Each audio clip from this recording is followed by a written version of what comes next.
Bueno, cuando se enciende una bombilla en una habitación oscura, la verdad es que hay una expectativa de certidumbre casi absoluta. O sea, es física pura y dura, una reacción totalmente predecible.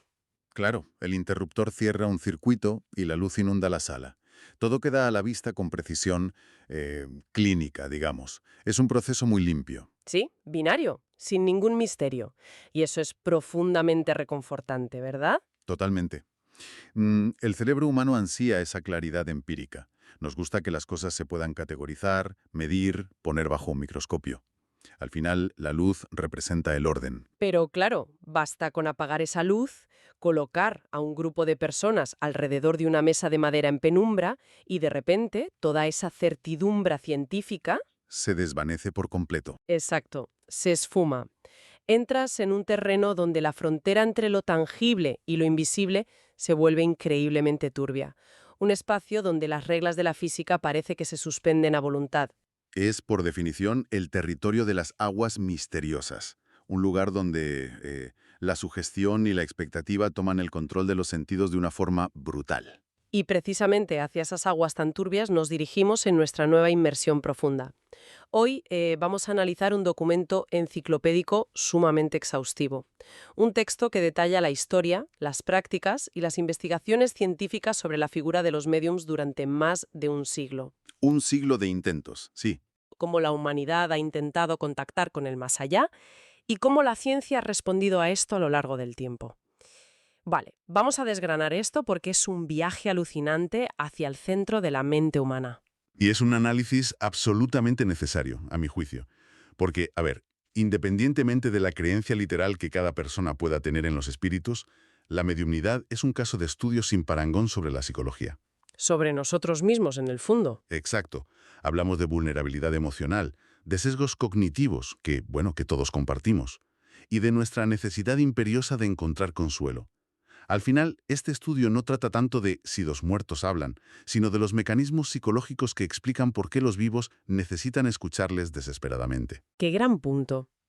Pues para empezar a comprender cómo funciona este fenómeno, el material de origen establece una clasificación muy rigurosa. O sea, no hay un solo método de contacto. No, para nada. Las fuentes lo dividen en dos grandes ramas, la mediumnidad mental y la mediumnidad física. Y la mecánica detrás de cada una es radicalmente distinta. Lo fascinante aquí es cómo el movimiento espiritista estructuró todo esto para darle una pátina de, digamos, legitimidad académica. La literatura del espiritismo clásico es bastante clínica en esta distinción. Se lo tomaban muy en serio. Muy en serio.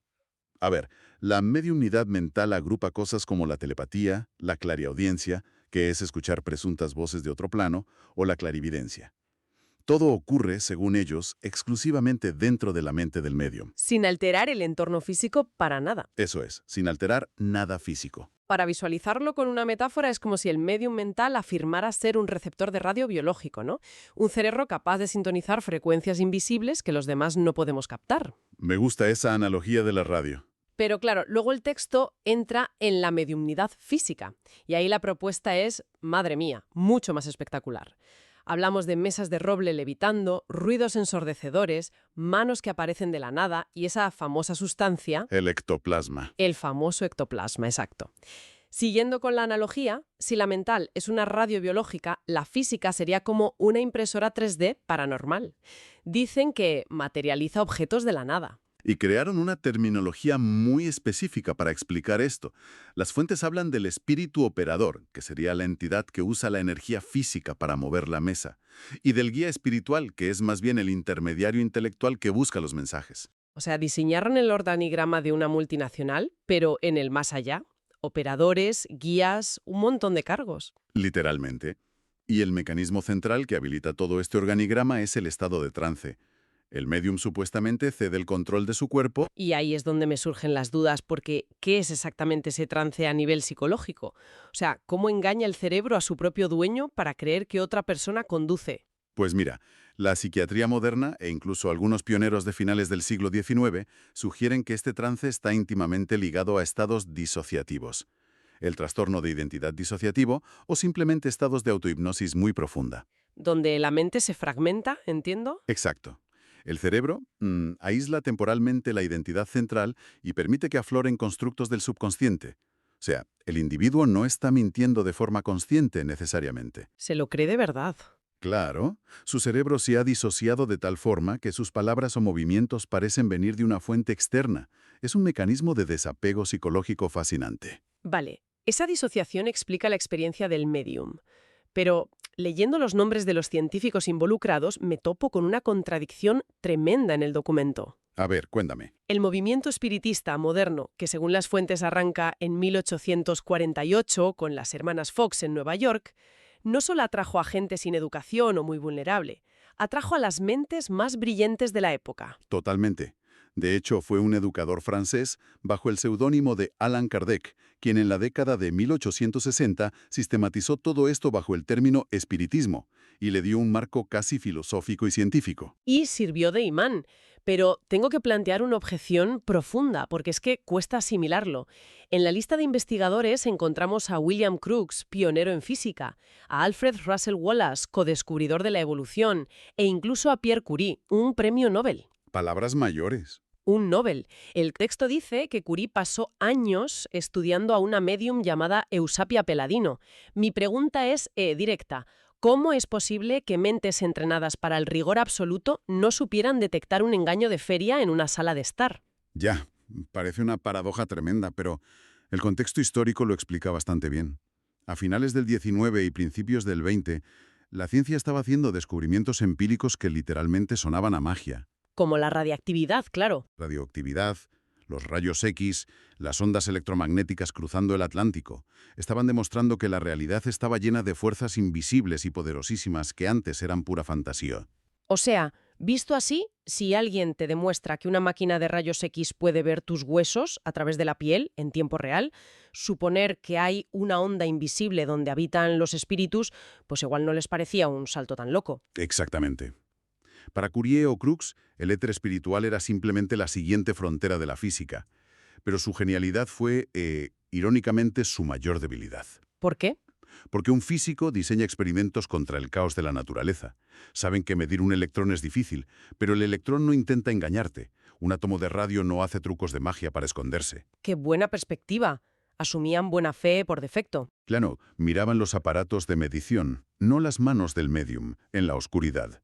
No tenían defensas psicológicas para enfrentarse a un ilusionista. Estaban preparados para la física cuántica, pero no para un trilero. Exacto. Un trilero en una habitación a oscuras. Y eso explica que la mediumnidad física dominara tanto tiempo. Pero esa falta de rigor no duró para siempre. Cuando los investigadores empezaron a aliarse con magos e ilusionistas de verdad para diseñar controles, el chiringuito se desmoronó. Y de formas que hoy, de verdad, resultan difíciles de creer. Aquí es donde se pone realmente interesante, porque la lista de fraudes físicos que detalla el texto expone unos engaños súper rudimentarios. Me encantaría entender cómo los pillaban. Se menciona al poeta Robert Browning y a un medium famosísimo, Daniel Douglas Home. ¿Ah, sí? El caso de Browning es perfecto para ilustrar esto. Douglas Home era la superestrella del momento. En una sesión totalmente a oscuras, Home hizo aparecer lo que él decía que era un rostro espiritual flotante. ¡Madre mía! Y le dijo al poeta, a Browning, que era la materialización de su hijo fallecido en la infancia. ¿Y qué hizo Browning? Pues rompió el protocolo. Extendió la mano en la oscuridad y agarró la supuesta entidad de ectoplasma. Y lo que sostenía, al encender las luces, era el pie descalzo del propio medium. O sea, un contorsionista pasando su pie por una cara fantasmal. Vaya tela. Pero el detalle más demoledor de esta anécdota, según el texto, es que Browning jamás había perdido a un hijo en la infancia. Ese es el remate. El medium falló en el truco físico y en la documentación previa. Y luego está todo el tema del ectoplasma, que visualmente era la prueba definitiva de la materialización, ¿no? Sí, pero cuando la ciencia aplicó controles serios, descubrieron que esa sustancia misteriosa estaba hecha de cosas supermundanas. El documento enumera los materiales confiscados. Cuéntame. Mediums como Eva Carrier, por ejemplo. Descubrieron que usaba recortes de papel de revistas para simular caras fantasmales, hasta el punto de que en una de sus fotos de espíritus se identificaba claramente la cara del presidente Woodrow Wilson. Woodrow Wilson. O sea, cogía una revista, recortaba al presidente y decía que era un espíritu. Así de simple. Y el caso de Mina Crandon en Harvard es tremendo. Decía que materializaba una mano espiritual y los biólogos analizaron el tejido y vieron que eran trozos de hígado de animal. Hígado tallado con forma de mano. Es que la lista de ingredientes del falso ectoplasma tela. Muselina, gasas e incluso mezclas de queso y mantequilla para darle textura viscosa. ¿Cómo es posible que personas adultas y educadas miraran un trozo de gasa regurgitada a oscuras y concluyeran que era su familiar muerto? Esa es la clave. Porque la mantequilla sola no engaña a nadie. Tiene que haber un cortocircuito en el cerebro. La respuesta está en el trabajo del psiquiatra Albert Moll, que analizó la mecánica psicológica de estas sesiones. Moll explicó que el ambiente funciona como un experimento de privación sensorial y sugestión. A oscuras, sin referencias visuales. Claro, al sumergir a la gente en casi oscuridad total, la corteza visual se queda sin datos fiables, y el cerebro que odia el vacío intenta encontrar patrones desesperadamente. Se inventa cosas para rellenar los huecos. Eso es. Le sumas el estrés emocional, la anticipación, los cánticos rítmicos y la autoridad del médium dirigiendo la historia, y el espíritu crítico sencillamente se apaga. Es una manipulación ambiental de manual. De hecho, el psicólogo Richard Wiseman demostró cómo la sugestión reescribe la memoria en un estudio del año 2003 que mencionan las fuentes. Un experimento brillante, sí. Wiseman recreó una sesión victoriana con actores, a oscuras. En un momento de mucha tensión, el actor que hacía de medium empezó a decir en voz alta que la mesa que tenían delante estaba levitando. Que se estaba levantando del suelo, sí.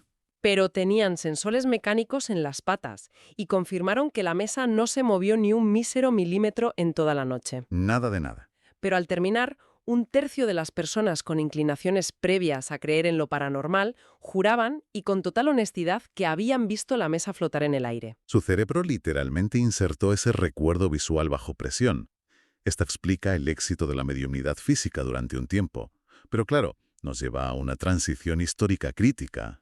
Claro, en cuanto magos como Houdini o investigadoras como Rose Mackenberg empezaron a encender la luz y a confiscar hígados de vaca, la credibilidad se hundió. Pero la industria no desapareció, simplemente evolucionó, ¿no? Exacto, fue pura selección natural. Abandonaron el tema físico porque el riesgo de que los pillaran era altísimo. El ilusionismo pasó a ser puramente lingüístico y psicológico. Es el auge absoluto de la mediumnidad mental. Aquí es donde entran las famosas técnicas de lectura en frío y lectura en caliente. Y me gustaría detenerme en la mecánica de cada una, porque es fascinante. La lectura en frío es como jugar a hundir la flota, ¿verdad? Es una analogía muy buena, sí. El medium observa detalles básicos, la edad, la ropa, cómo te mueves, y lanza disparos verbales genéricos, pero que suenan súper específicos. Si te dice algo y reaccionas, el medium confirma el impacto y tira por ahí. Si fallas, lo ignora y lanza otro disparo. La lectura en frío externaliza el trabajo. O sea, el medium solo da un marco ambiguo y es el cerebro del cliente el que rellena los huecos dándole un significado personal. Pero la lectura en caliente es otra historia. Sí, opera bajo una premisa mucho más oscura. Implica recopilar información real del cliente a escondidas antes de la sesión. Es literalmente trabajo de inteligencia. Espionaje previo. Y los textos dan ejemplos flipantes de cómo se hacía esto en la era analógica, como el caso de Arthur Ford, un medium famosísimo del siglo XX. Ford cimentó una reputación increíble, dando detalles súper específicos de los fallecidos. Durante décadas nadie supo cómo lo hacía. Parecía un milagro, hasta que falleció en 1971. Claro. Los investigadores abrieron sus archivos privados. ¿Y qué encontraron?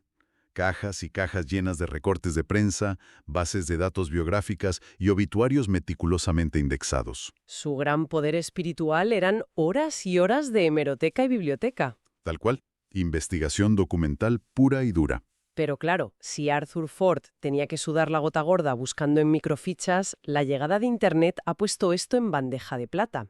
La huella digital que dejamos hoy en día es masiva.